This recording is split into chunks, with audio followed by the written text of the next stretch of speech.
कोराडे येथे महिलांना रोजगार मिळाला पाहिजे या भावनेने प्रेरित होऊन भारतीय जनता पार्टीचे प्रदेशाध्यक्ष आमदार चंद्रशेखर बावनकुळे हे एका प्रकल्पाच्या शोधात होते। त्याचवेळी त्यांच्या डोक्यात श्री महालक्ष्मी मातेच्या मंदिरात निर्माण झालेल्या निर्माल्याचा वापर योग्य प्रकारे कसा करावा हाही प्रश्न होता।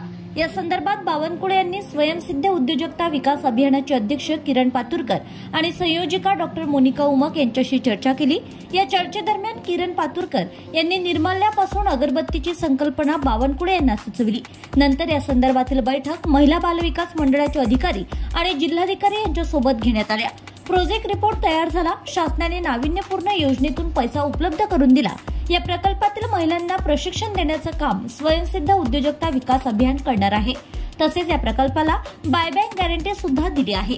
शासनाच्या नियमाच्या अंतर्गत राहून कच्चा माल पुरवण्यापासून ते पक्का माल बनवण्याचं काम सुद्धा करण्यात येणार आहे। या प्रकल्पामध्ये सुरुवातीला 35 अगरबत्तीच्या मशीन लावण्यात आल्या आहेत। 100 महिलांना त्यावर रोजगार मिळणार आहे। भविष्यामध्ये महालक्ष्मी जगदंबा या नावाने ब्रँड विकसित करून मार्केटिंग सुद्धा करण्यात येणार आहे। यावेळी जवळपास प्रत्यक्ष व अप्रत्यक्ष 500 महिलांना रोजगार मिळेल। लवकरच अमरावती येथे सुद्धा अशाच प्रकारचा अगरबत्ती प्रकल्प सुरू करण्याचा मानस स्वयंसिद्ध उद्योजकता विकास अभियानाचे अध्यक्ष किरण पातुरकर यांनी केलाय।